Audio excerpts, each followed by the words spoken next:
एसोचैम के चेयरपर्सन श्री राजकुमार जी धूत और हमारे शिवसेना के प्रमुख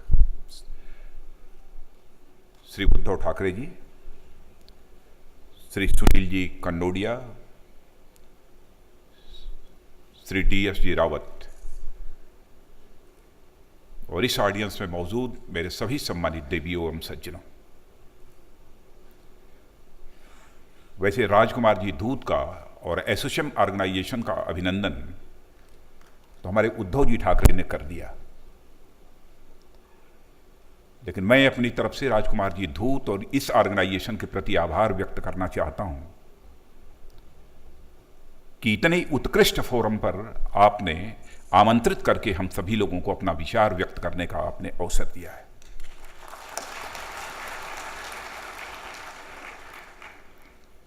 लेकिन जब मैं टॉपिक देख रहा था the vision of new vibrant India, तो मैं राजकुमार जी धूत और राणा कपूर जी से यह मैं पूछ रहा था, आपने ये न्यू वाइब्रेंट इंडिया क्यों लिखा? मैंने कहा जी हमारा इंडिया वाइब्रेंट रहा होता तब तो ये आपने लिखा होता कि the vision of new vibrant India, तब तो हमारी यह समझ में बात आई होती। तो उन्होंने इसका कोई जवाब नहीं दिया, लेकिन मैं समझता हूं कि आप सबके मस्तिष्क में इस सवाल का जवाब होगा। मुझे बताने की कोई आवश्यकता नहीं है। आजादी के 65-66 वर्षों का समय हमने गुजार दिया है, लेकिन 65-66 वर्षों के बाद भी हमारा भारत, जो एक सशक्त भारत होना चाहिए था, सारे विश्व में एक सुपर इकोनॉमिक पावर के रूप में इमर्ज होकर आना चाहिए था, आज तक नहीं आ पाया है। सुपर इकोनॉमिक पावर बनने की बात तो दूर है, मैं कह सकता हूं कि 65-66 वर्षों की आजादी के बाद भी हमारा भारत दुनिया की डेवलप्ड कंट्रीज की क्यू में भी नहीं खड़ा हो पाया। आज भी दुनिया के गरीब देशों में हमारे इस भारत की गणना होती है। क्यों ऐसा हुआ है? चैलेंजेस तो हम लोगों के सामने बहुत सारे हैं, सारे चैलेंजेस की मैं यहां पर चर्चा नहीं करूंगा, लेकिन व्यक्तिगत रूप से जिसे मैं सबसे बड़ी चुनौती और सबसे बड़ी क्राइसिस मानता हूं, जिस पॉलिटिकल सिस्टम के अंतर्गत इस समय हम सब देश चला रहे हैं, उस पॉलिटिकल सिस्टम के संबंध में कहना चाहूंगा, चाहे पॉलिटिशियन हो, चाहे पॉलिटिक्स हो, लंबे समय तक इस देश में जिन लोगों ने हुकूमत की है, उनके वर्ड्स और उनके डीड्स में अंतर होने के कारण भारत की राजनीति और भारत के राजनीतिज्ञों के प्रति एक विश्वास का संकट, एक क्राइसिस ऑफ क्रेडिबिलिटी पैदा हुई है। और मैं यह मानता हूं कि यह क्राइसिस ऑफ क्रेडिबिलिटी सबसे बड़ी आज की हमारी चुनौती है।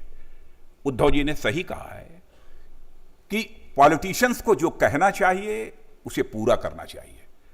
मैं समझता हूं आजादी हासिल होने के बाद जितने वादे किए गए, यदि आंशिक रूप से भी वादों को पूरा कर दिया होता तो आज 65-66 वर्षों का समय नहीं, मैं समझता हूं 20-25 वर्षों के अंदर ही भारत हमारा दुनिया की डेवलप्ड कंट्रीज की कतार में आकर खड़ा हो गया होता।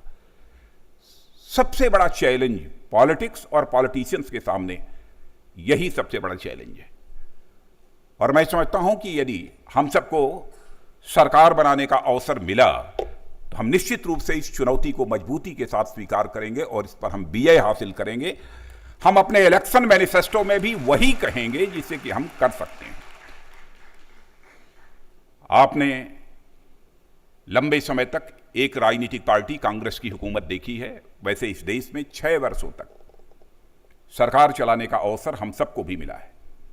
मैं हूं, उद्धव जी हैं, अन्य भी बहुत सारी राजनीतिक पार्टियां, यानी 24 एलाइज को लेकर हम लोगों ने सरकार चलाई है। क्लियर मेजॉरिटी के आधार पर हमने सरकार नहीं चलाई है। इतना ही नहीं, चाहे मैं हूं यानी हमारी पार्टी अथवा उद्धव ठाकरे जी की शिवसेना पार्टी, ये दोनों ने एक पॉलिटिकल अनटचेबिलिटी का भी, इस चुनौती का भी सामना किया है। 24 एलाइज की गवर्नमेंट चलाने के बावजूद हमने एक ऐसे हालात उस समय पैदा कर दिए थे, भारत ही नहीं दुनिया का भी इकोनॉमिस्ट यह कहने को मजबूर हो गया था कि यदि हिंदुस्तान में जैसी इस समय बीजेपी लेड एनडीए गवर्नमेंट चल रही है, यदि ऐसी ही सरकार चलती रही तो वह दिन दूर नहीं है कि 2020 आते आते भारत यह दुनिया का एक इकोनॉमिक पावर बन जाएगा। एक विश्वास एक भारत ही नहीं, दुनिया के सारे अर्थशास्त्रियों के मन में यह पैदा हुआ था। लेकिन मैं समझता हूं कि आज वह विश्वास पूरी तरह से चकनाचूर हो गया है। क्यों यह विश्वास चकनाचूर हुआ है? हम जानते हैं भारत के अंदर पोटेंशियल की कमी नहीं है, भारत में नेचुरल रिसोर्सेज की कमी नहीं है, भारत में ह्यूमन रिसोर्सेज की कमी नहीं है। हम क्यों नहीं उसका उपयोग कर पाते हैं? क्या इस समय जो सरकार चल रही है अथवा लंबे समय तक जो सरकार कांग्रेस की चली है इस देश में, क्या उसको इस बात की जानकारी नहीं थी कि भारत के अंदर कितना पोटेंशियल है? इस पोटेंशियल का कैसे उपयोग करके भारत को एक इकोनॉमिक पावर के रूप में सारे विश्व में स्थापित किया जा सकता है, क्या इसकी कल्पना नहीं थी? मैं पहले अच्छी बातों की यहां पर चर्चा करना चाहूंगा। केवल 6 वर्षों तक हम लोगों ने सरकार चलाई है। आपने देखा होगा, जहां तक इन्फ्लेशन का सवाल है, महंगाई का प्रश्न है, लगातार 6 वर्षों तक हमने महंगाई पर पूरी तरह से काबू पाने में कामयाबी जहां पर हासिल की, वहीं पर आज fiscal deficit, current account deficit, रुपये की गिरती हुई कीमत को लेकर जो आज सारा देश चिंतित है, उस समय इन सारी चीजों पर पूरी तरह से नियंत्रण पाने में भी हम सब ने कामयाबी हासिल की थी। आज हालात कितने बदतर हुए हैं यह बताने की आवश्यकता नहीं है, बल्कि मैं थोड़ी बहुत इसकी चर्चा मैं आगे करूंगा। लेकिन याद दिलाना चाहता हूं आप सबको, इंडस्ट्री से जुड़े हुए आप सब सारे लोग यहां पर बैठे हैं, कि शायद आजाद भारत के इतिहास का वह पहला अवसर था जबकि Bharat current account deficit country नहीं था, बल्कि एनडीए रिजिम में Bharat current account surplus country बन गया था। ऐसे हालात उस समय देश में पैदा हुए थे। जहां तक इंफ्रास्ट्रक्चर डेवलपमेंट का सवाल है, आप सभी जानते हैं, आपने देखा होगा कि हाल फिलहाल कई समाचार पत्रों में यह आंकड़े भी आए थे कि 80 से लेकर 2012 तक इस हिंदुस्तान में, यानी 32 वर्षों में जितनी हाईवेज बनी हैं, उसकी 50% हाईवेज यदि कभी बनी है तो 6 वर्षों के एनडीए के शासनकाल में वह हाईवेज बनी है। क्यों नहीं आज हो सकता? लेकिन आज हालात बद से बदतर हो गए हैं। फिस्कल डेफिसिट बढ़ती जा रही है, करंट अकाउंट डेफिसिट यह भी नियंत्रण के बाहर हो गई है। अब यह सही है कि गवर्नमेंट अपने खर्चों में, अपने एक्सपेंडिचर में कमी लाकर इस करंट अकाउंट डेफिसिट को कम करने की अपनी तरफ से कोशिश कर रही है, लेकिन मुझे लगता है इस देश की अर्थव्यवस्था के हालात को देखते हुए कि करंट अकाउंट डेफिसिट इस समय इस सरकार के नियंत्रण के बाहर हो चुकी है। यह बात मैं क्यों कह रहा हूं? इसलिए कह रहा हूं कि हमारे पास इस समय जितना फॉरेन एक्सचेंज रिजर्व है, फॉरेन एक्सचेंज रिजर्व हमारे पास इस समय अप्रॉक्सीमेटली $280 बिलियन का है, और आगामी 12 महीनों के अंदर यानी मार्च 2014 तक हमें इसका 60% रीपे करना है।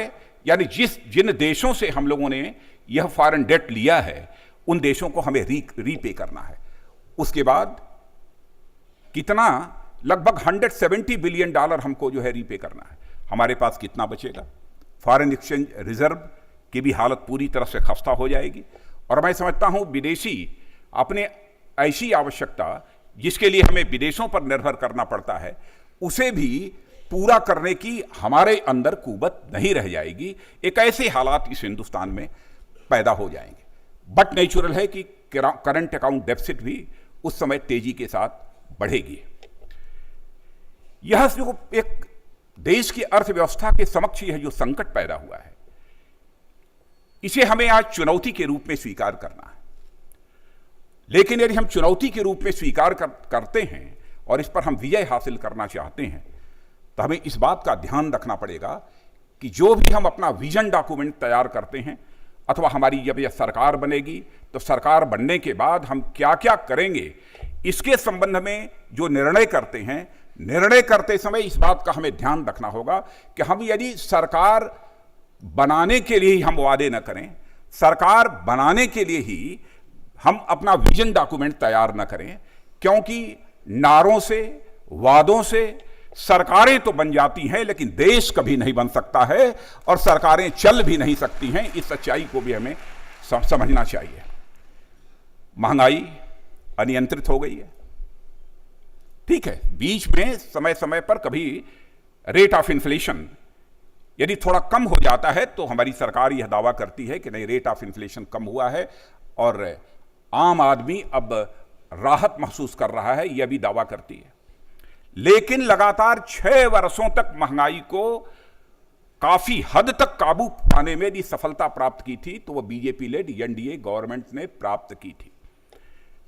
मैं समझता हूं कि इतनी तेजी से स्वतंत्र भारत के इतिहास में कभी भी महंगाई नहीं बढ़ी है जितनी तेजी के साथ इस कांग्रेस लेड यूपीए गवर्नमेंट के शासनकाल में यह महंगाई बढ़ी है। यह महंगाई क्यों बढ़ रही है? हमें यह विचार करना पड़ेगा कि यह महंगाई क्यों बढ़ रही है और इस महंगाई पर काबू पाने के लिए हमें क्या क्या कदम उठाने चाहिए। मैं यह मानता हूं कि सबसे पहली आवश्यकता यह है कि एक इफेक्टिव और ट्रांसपेरेंट गवर्नेंस होनी चाहिए। बिना इफेक्टिव और ट्रांसपेरेंट गवर्नेंस के हम महंगाई पर काबू पाने की कोशिश करें, हमें कामयाबी नहीं मिलेगी। हम देश की अर्थव्यवस्था को सुधारने की कोशिश करें, हमें कामयाबी किसी भी सूरत में नहीं मिलेगी। अब इफेक्टिव और ट्रांसपेरेंट गवर्नेंस कैसी होती है?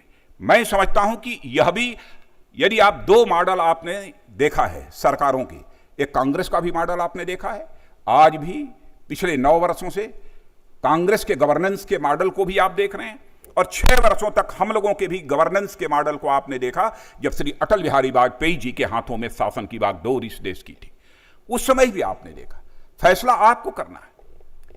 इकोनॉमिक कॉम्पिटिटिवनेस यानी आर्थिक क्षेत्र में जो प्रतिस्पर्धा होनी चाहिए, जो प्रतियोगिता होनी चाहिए, वह प्रतियोगिता पूरी तरह से समाप्त हो गई है। ट्रांसपेरेंसी का जहां तक सवाल है, जैसे लगता है ट्रांसपेरेंसी पूरी तरह से शून्य हो गई है। करप्शन के इतने सारे मामले जो आज प्रकाश में आ रहे हैं, मैं कह सकता हूं किसी भी सरकार के शासनकाल में 3 वर्ष, 4 वर्ष, 5 वर्ष के अंदर इतने करप्शन के मामले कभी नहीं हाईलाइट हुए होंगे जितने कि इस कांग्रेस नेतृत्व की यूपीए सरकार के शासनकाल में हुए। क्यों ऐसा होता है? क्यों नहीं हमने इस आजाद भारत में ट्रांसपेरेंसी को स्वीकार किया? हम क्यों नहीं आज तक इस भारत को हम एक इफेक्टिव सिस्टम दे पाए? मैं समझता हूं कि एक बहुत बड़ा कारण है जिसके कारण यह एक महंगाई भी हमारे देश में तेजी के साथ बढ़ रही है। इसके लिए कुछ और हमें कदम उठाने पड़ेंगे। हमारे देश में इन्वेस्टमेंट को बढ़ाना पड़ेगा। क्या हमारे देश में इन्वेस्टमेंट का माहौल है? फॉरेन इन्वेस्टर्स की बात तो छोड़ दीजिए, आज डोमेस्टिक इन्वेस्टर्स भी भारत में इन्वेस्ट करने से कतराते हैं। उन्हें लगता है कि हमने इन्वेस्ट किया तो कहीं जो भी हमने फंड यहां पर इन्वेस्ट किया वह कहीं पूरी तरह डूब न जाए, वह घबराते हैं। और मैंने तो देखा सब फॉरेन इंस्टीट्यूशनल इन्वेस्टर्स, वो भी इन्वेस्ट करने में भारत में अब घबरा रहे हैं। और इतना ही नहीं, बल्कि इस साल के जून महीना भी गुजरा है कुछ ही दिनों पहले, इस जून में लगभग $7.5 बिलियन जो भी इन्वेस्टमेंट एफआईआई ने किया था उसको वह वापस ले गए। क्यों इस प्रकार के हालात पैदा हुए? क्योंकि ट्रांसपेरेंसी यहां नहीं है, करप्शन यहां पर है, लोग घबराते हैं। इस कारण हमारी इकोनॉमिक क्राइसिस दिनों दिन बढ़ती जा रही है। एक्सपोर्ट और इंपोर्ट का जहां तक सवाल है, माने इंपोर्ट हमारा बढ़ता जा रहा है, रुपए की वैल्यू गिरने के बावजूद भी हमारा इंपोर्ट बढ़ रहा है, लेकिन एक्सपोर्ट नहीं घट रहा है। क्यों ऐसा हो रहा है? मैन्युफैक्चरिंग सेक्टर पूरी तरह से बैठ गया है। इंडस्ट्रियल ग्रोथ के बारे में मैं जानकारी हासिल कर रहा था राजकुमार जी धूत से और राणा कपूर जी से, -1.6 इंडस्ट्रियल ग्रोथ है। मैन्युफैक्चरिंग सेक्टर, इंफ्रास्ट्रक्चर सेक्टर, सबकी हालत भी बिगड़ चुकी है।